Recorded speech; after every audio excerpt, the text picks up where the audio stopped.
Hello guys, तो कैसे हैं आप लोग? सॉरी मतलब हेलो गाइस, आज का हमारा चैप्टर है chemical equation and reaction, class 10 science. तो क्लास 10 साइंस का ये सबसे पहला चैप्टर है, केमिस्ट्री का ये सबसे पहला चैप्टर है। तो चलिए शुरू करते हैं। तो इंट्रोडक्शन है केमिकल रिएक्शन एंड इक्वेशन का। तो केमिकल चेंज क्या होता है? जब दो सब्सटेंस या न्यू फिजिकल या न्यू केमिकल प्रॉपर्टी फॉर्म करते हैं तो उसे हम केमिकल चेंज बोलते हैं। तो chemical change, chemical reaction and equation first. The chemical copper sulphate reacts करता है आयरन के साथ, तो दो न्यू सब्सटेंस फॉर्म होते हैं, फेरस और सल्फेट, कॉपर आर फॉर्म्ड। समझा आपने गाइस? और फिजिकल चेंज क्या होता है? Change in colour state occurs between no substances form. मतलब कोई भी केमिकल रिएक्शन हो और उसमें कोई नया सब्सटेंस फॉर्म नहीं होता, पुराना ही सब्सटेंस रहे लेकिन कोई नया सब्सटेंस फॉर्म नहीं हो, तो उसे हम फिजिकल चेंज कहते हैं। और केमिकल जैसे उसका उल्टा, कोई नया सब्सटेंस फॉर्म हो, जैसे हम किसी को एग्जाम्पल लीजिए, कैंडल बर्न करते हैं तो हमारा बच जाता है उसका लास्ट टर्क्स, तो वो हुआ। और जैसे हमारा ऐश बच जाता है आग जलाने पे, तो वैसे हुआ केमिकल चेंज सब में। तो एग्जाम्पल वाटर चेंज जैसे आपको बता ही दिया मैंने। तो चलिए आगे बढ़ते हैं। चैप्टर को हमें जल्दी जल्दी ख़त्म करना है, इसलिए हमें इस वीडियो को विद इन 15 मिनट कम्प्लीट करना है। 15 मिनट नॉट 50 मिनट।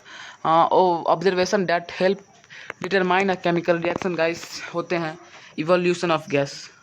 ये आपने शायद पढ़ भी रखा होगा।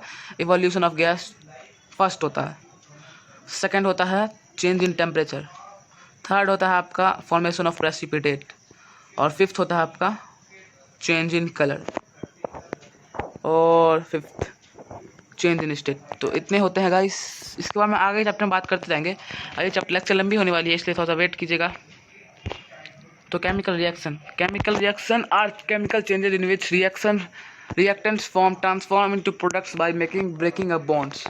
जब ये आप बॉन्ड बनाएं या बॉन्ड तोड़े एटम्स के बीच में, तो उसे हम केमिकल रिएक्शन और चेंज बोलते हैं, केमिकल रिएक्शन के बीच का ये चैप्टर का। और टाइप्स ऑफ केमिकल रिएक्शन, यहाँ पे मैं टॉपिक बता रहा हूँ लेकिन इसके बाद में मैं डिस्कस बाद में करूँगा।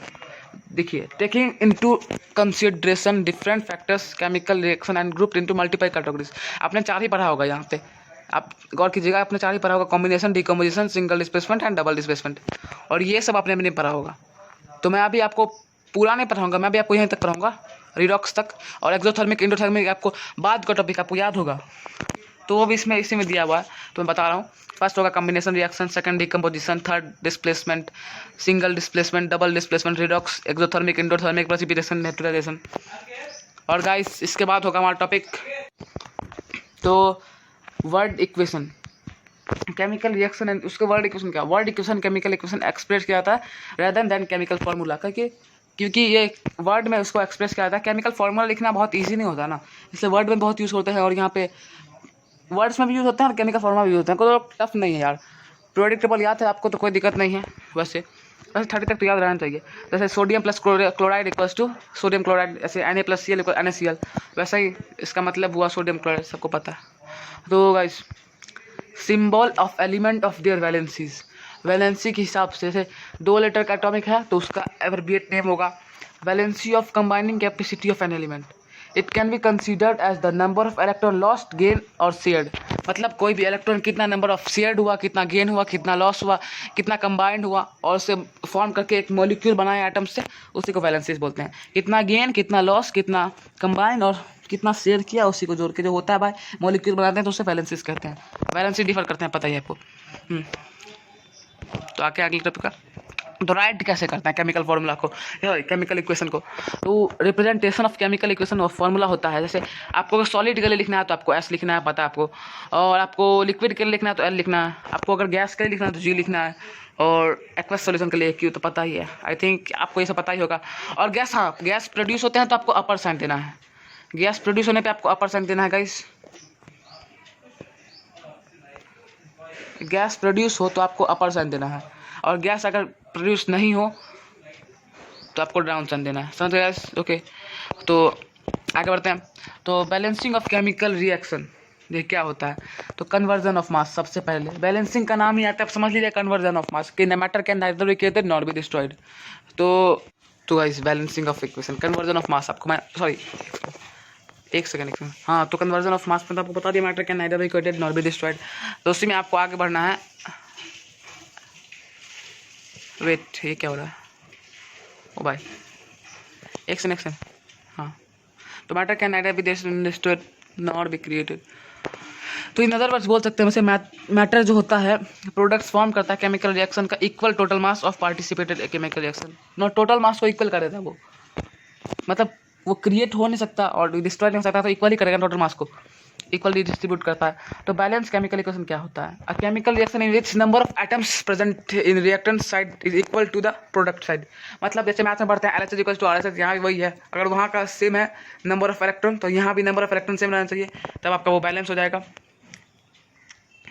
इसके भी ट्रिक्स है गाइस, वो बताऊंगा आपको स्टेप्स, उसके इजी ट्रिक्स हैं वो अगली वीडियो में बताऊंगा। उसके लिए एक अलग से वीडियो ही आएगी आपके लिए, steps for balancing chemical equation. तो हीट एंड ट्रायल मेथड सबसे इजी मेथड तो पता ही है, बुक में दिया होगा आपके।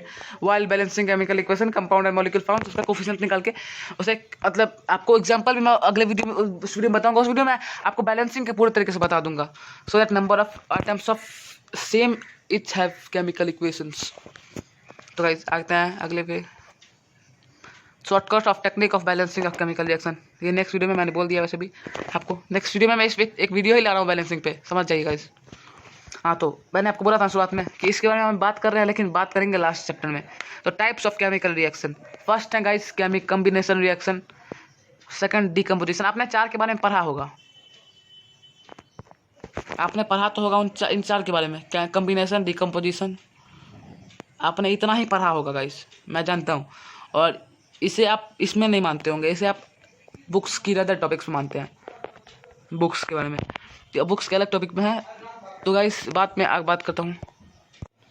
तो कम्बिनेशन रिएक्शन, सिंगल डिस्प्लेसमेंट, तो इसी के बारे में हम बात करने वाले हैं। कम्बिनेशन रिएक्शन सबसे पहले बात करते हैं। तो guys in a combination reaction 2 elements और 1 एलिमेंट कैन और विथ 1 कंपाउंड और 2 compound combine with single product. मतलब 2 या 2 से ज़्यादा एलिमेंट, न 1 से ज़्यादा एलिमेंट, 1 या 2 एलिमेंट या 1 या 2 कंपाउंड कंबाइन करते हैं और सिंगल प्रोडक्ट बनाते हैं, तो उसको कम्बिनेशन रिएक्शन कहते हैं। तो इसका आप समझ में होंगे। तो अगला है decomposition reaction. Decomposition reaction decomposes heat and light electricity in mode products. Decomposition reaction का ये बारे में पूरा बता दिया है, आप इसका स्क्रीनशॉट ले सकते हैं गाइस। तो more reactive elements displaces in less reactive element from its compound और सॉल्यूशन, उसे डिस्प्लेसमेंट रिएक्शन बोलते हैं। और डबल डिस्प्लेसमेंट रिएक्शन का किसे बोलते हैं? Exchange of ions between 2 reactants, मतलब आयन का एक्सचेंज जो होता है 2 रिएक्टेंट्स के बीच में, प्रोडक्ट्स के बीच में नहीं, 2 रिएक्टेंट्स के बीच में। और एक जब नया प्रोडक्ट देता है तो उसे डबल डिस्प्लेसमेंट रिएक्शन बोलते हैं। जस्ट उसका अपोजिट नहीं है, उसी में ऐड किया हुआ पॉइंट ये। तो प्रेसिपिटेशन का इनसॉल्युबल कंपाउंड कॉल्ड प्रेसिपिटेट, एक second wait forms when two solution containing soluble salts are combined। जब 2 सॉल्यूशन सॉल्ट्स कंबाइन करते हैं तो और सॉल्यूबल रहते हैं तो उसे प्रेसिपिटेशन बोलते हैं। प्रेसिपिटेट रिएक्शन जानते होंगे आप। तो redox reaction, oxidation and reduction takes place simultaneously, पता है आपको।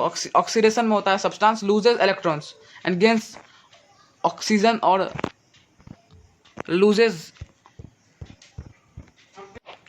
हाँ तो इसमें हाइड्रोजन गेन होता है और ऑक्सीजन लॉस होता है। रिएक्शन में उल्टा होता है, ऑक्सीजन लूज होता है और हाइड्रोजन गेन होता है।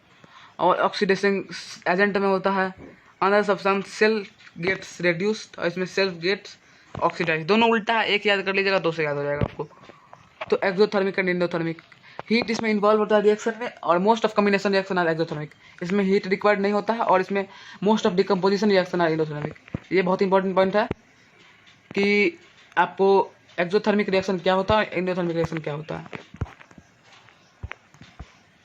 गाइस एक सेकंड हाँ तो आपको most of endothermic reaction decomposition होता है, most of exothermic reaction combination होता है। ओके गाइस आगे बढ़ते हैं। तो कॉरिजन क्या होता है? कॉरिजन मेटल में जंग खाता है, कुछ भी खाता है, मतलब मेटल टाइप में आपको कुछ भी हुआ, कुछ भी उसका इम्प्योर हुआ सब्सटेंस कुछ मिल गया, कॉरिजन हो गया। कॉरिजन ऑफ कॉपर, जिंक, वो सब होता है कॉरिजन में। कॉरिजन आपको पता ही होगा। और रेंसिडिटी फूड का होता है, एक सेकंड आते हैं रेंसिडिटी पे भी। Rancidity it refers to the oxidation of fats oil, जैसे कुछ खाना खराब हो गया, प्रिवेंटेशन ऑफ फूड नहीं हो पाया, फूड कोई खराब हुआ, इसे एमसीक्यू में आ सकता है क्वेश्चन, तो आप इसका लिख दीजिएगा। जब अगर फूड की बात ही हो जाए तब रेंसिडिटी समझ जाइएगा। और प्रिवेंशन से डालने के लिए बहुत सारी चीज़ें और टॉपिक है इसमें। ओके गाइस, तो आज शाम को क्लास 12 की वीडियो आएगी 7 बजे, और कल सुबह इसी टाइम पे 9 बजे टुमारो क्लास 10 की वीडियो। एक और लेक्चर आएगा कल, इंग्लिश का लेक्चर आएगा, तो रेडी रहिएगा उसके लिए गाइस। और आज शाम 7 बजे लगा लीजिएगा टाइमर क्लास 12th का लेक्चर। जो भी बच्चे क्लास 12th में वो जरूर आए 7 बजे। Thanks guys, thanks for watching.